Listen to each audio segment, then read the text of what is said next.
What's up, people?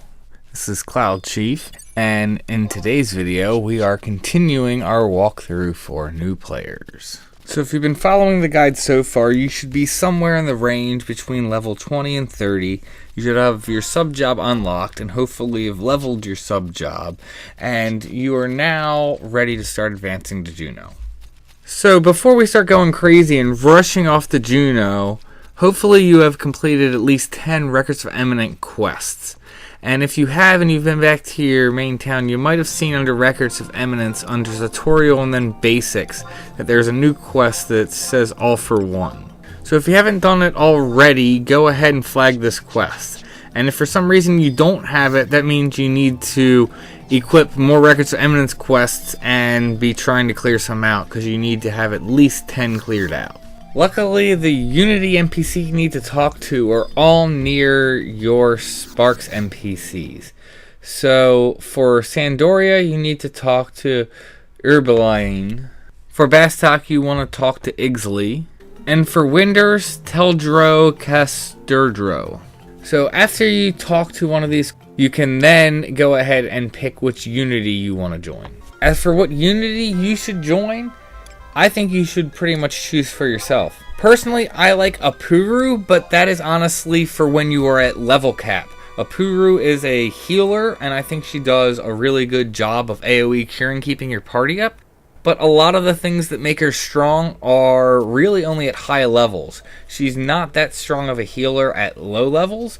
I really don't think you should pick her to start out when leveling. You can switch your Unity once per weekly reset. I think you're going to be much better off having a DD, because typically these Unity trusts, once you unlock them, are substantially stronger than your typical trusts. So Apuru is much better than pretty much all the other standard healers. But like I said, she's not really that strong at lower levels. So I think you're going to be better off picking like either a DD or a tank. But again, kind of feel out who you want to do and pick who you think is going to play best for your playstyle. You can check down in the description for some information about the Unity NPCs. Once you pick a Unity, you will not immediately have access to summon that Unity NPC. You need to actually accumulate 5,000 Unity accolades through completing Records of Eminence quests before you will have the ability to summon said NPC. And you can see what you're at by going under Status and then under Unity, and you need your partial ranking to be at 5 or higher for you to have access to your Unity NPC to summon. So if you're wondering, why can't I summon my Unity NPC, go look at what your partial ranking is and make sure that number's above 5. If it's not above 5, start equipping Records of Eminence quests that are going to give you Unity accolades, and accumulate Unity accolades until you get it above 5. And of course, if you go ahead and switch your Unity to a different Unity, it is of course going to reset back to 0, so then you would have to accumulate accolades again before you can summon your new Unity leader. So at this point, if you've picked your Unity and you're at least level 20, you want to start making your trek to Jeuno. Also, while you're still in town, if you've been getting Signet, you should have acquired some conquest points. It would now be best if you go ahead and talk to the NPC that gives you Signet and spending some of your conquest points. Two things that I would highly recommend that you pick up is, one, a warp ring, which will allow you every 10 minutes to instantly go back to wherever you have your home points set, and then either pick up an Empress or Emperor's band, and you can kind of look at them and read the differences between the two, which will actually give you an XP bonus. And you can charge it once a week by trading the ring back to the Signet NPC. So hopefully at this point you took my advice and pick up some maps from some of the NPCs that I went over in the last video, and you're ready to start making the trek all the way to Jeuno. If you're from Sandy, you want to make your way back to the crag in Lothane, and pretty much you want to go east, and that'll zone you into Jugner Forest. Once you zone in, you pretty much want to follow the path heading all the way northeast until you zone into Battaglia Downs. Once you get into Bedalia Downs, you pretty much want to head straight east, and you are going to have to go either north or south because of some mountains, but you pretty much need to go straight east until you actually zone into Jeuno. If you're coming from Bastock and you're coming from the highlands where the Crag of Dem is, you want to be on the northeast side to zone into Peshlo Marshlands. Once you zone into there, you get to go through the wavy road all the way through Peshlo Marshlands, all the way up to the northeast side that will zone you into Rolandberry Fields.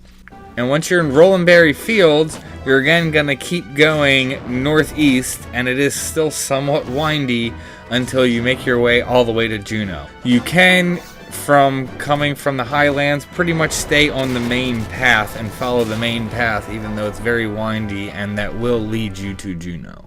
And if you're from Windy, coming from the Crag of Mia and the canyon, you want to go north, almost like the center of the map north, and that will zone you into Mariffental Mountains.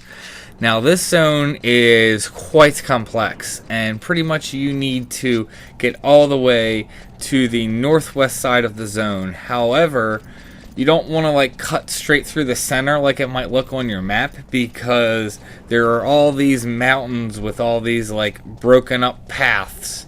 You're almost best to kind of follow the path that will go and wind around east. Then you'll have to go north and then wind back east, then north again, and then you'll cut back west. So it is quite the pain, but if you follow the path for the most part and are watching your map, it shouldn't be too hard. And once you zone from the mountains, you should zone into Sarmou-Champagne. And from here, you're going to zone in on the southeast side of the map. Pretty much need to make it all the way to the northwest side. The nice thing is, you can go whichever way you want, as long as you're making it to the northwest side of the zone and following that for the most part.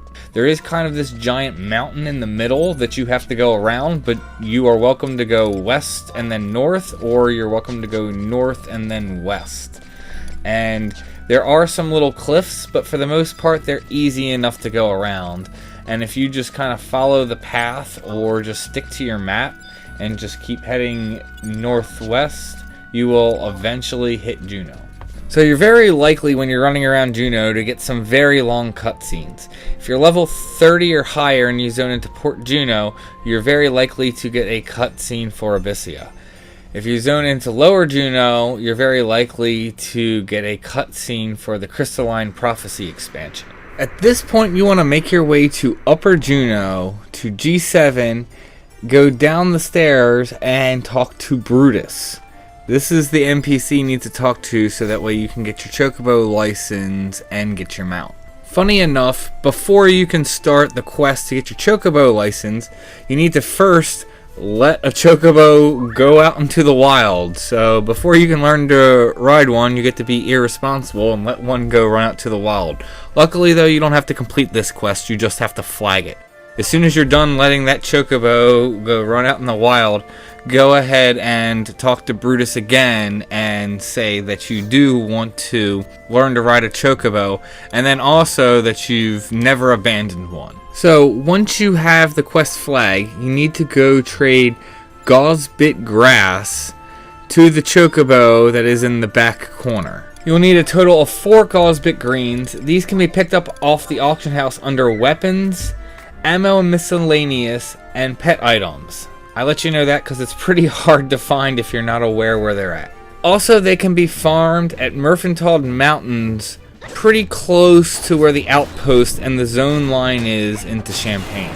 So if you are from Windurst, I highly recommend when you're going by there in Mariffental Mountains that you stop and you go ahead and kill some crane flies until you have 4 of the Gauze-bit grass.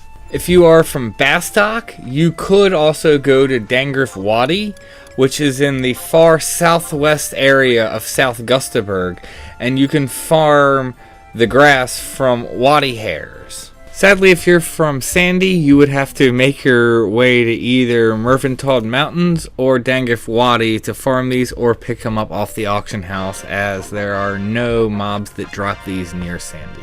Once you have your chocobo license and you have a map of Jeuno, you can just walk right over to Mapitodo and talk to them to actually start your quest to get a mount.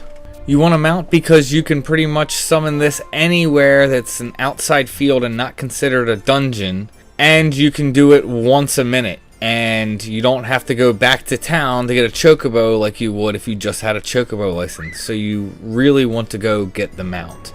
I'm not going to go over the quest for that because I already have a video for that. So if you want to know about that quest, just check down in the description and click the link that'll take you to how you go about completing the quest to get a mount. It is a little bit of a mini game and it's not exactly easy, but give it a couple tries and you should get it done, and you will have a mount which will make it so much easier for you getting around Vanadil. So at this point, now that you have your mount, if you're not already level 30, it would probably be best if you start making your way to level 30. It's very easy to go ahead and XP on any of the zones that are right outside the Jeuno, and you should probably XP there until you're in the somewhat low 30s, like maybe 33, 34-ish, and you can even find mobs where you can get upwards to like 37 at a decent XP rate in these zones. Once you're level 30 or higher, you can now unlock advanced jobs. And if you really have your mind set on playing one of these advanced jobs like Paladin or Dark Knight or Ninja or Blue Mage or Scholar or any of these different jobs, even if I didn't mention them, now would be a good time that you can go ahead and go unlock them and then start leveling those jobs up. And now that you have a mount, you can just get around so much easier. So at this point, once you've gotten to Jeuno and you figured out which job you want to be taking past 35 upwards to 50, and if not all the way to 99, I could see taking a job to 50, then taking another job to 99, because that's the job you want as your sub job for your main job. So once you've decided on which job you want to take up to 50, that's your next goal, is to make it up to level 50. And the two zones that I highly recommend that you go and level up to 50 in are going to be Garlaige Citadel or Crawler's Nest. You can reach the Citadel by going to Champagne and going to the southwest side of the zone. Just be aware you are going to have to do some winding around some rocks because there are some mountains there, but if you have a map and you keep making your way all the way to the southwesternmost side of the map, you will make it to the Citadel. And for Crawler's Nest, you need to go to Rolandberry Fields, and this is kind of all the way to the southwest end of the zone. But it's a little more complicated than that, so you want to make your way to F13. And again, just kind of like with the Citadel, there are some kind of hills that you kind of have to navigate around and make your way. But if you look on your map where F13 is, kind of F and G13, you'll see a little like indent sticking out. That corner is the entrance to Crawler's Nest. Both of these zones are fantastic XP for you to XP all the way from about 35-ish to 50. And I highly recommend you stay in there. Just if you find that the mobs are giving you less XP, just start making your way further back in the zone and you should be good. Just be careful on the Citadel that there are some holes in the floor, and if you fall down in the holes, there are some high level mobs. While just in the general area they don't aggro, if you start to try and make your way out, there are higher level bats that do aggro, and they can be quite tough, and they also link. And while Battaglia Downs does have a similar zone to this, I don't recommend leveling there because it is completely filled with undead. And while you could have a certain party setup that would perform extremely well there and arguably better than some of the other places, and also undead can be good to go and XP on just because of their low HP, the thing about undead is they have high damage, which wouldn't be good to go up against for a new player. And on top of that, if your HP ever drops to yellow or below, then any undead that have line of sight on you are going to aggro you and start attacking you. And that would just become a complete nightmare, especially for a new player. So I do not recommend that you go there unless you're feeling, you know, extremely daring and want to give it a try. I highly recommend either the Citadel or Crawler's Nest, as that is just really good XP and you can stay there all the way to 50. So at this point, just make your way to level 50 and we will jump into the limit break quest that allows you to level past 50 in the next video. Thank you guys for tuning in. Thank you for supporting the channel. And as always, may you have success in all you do.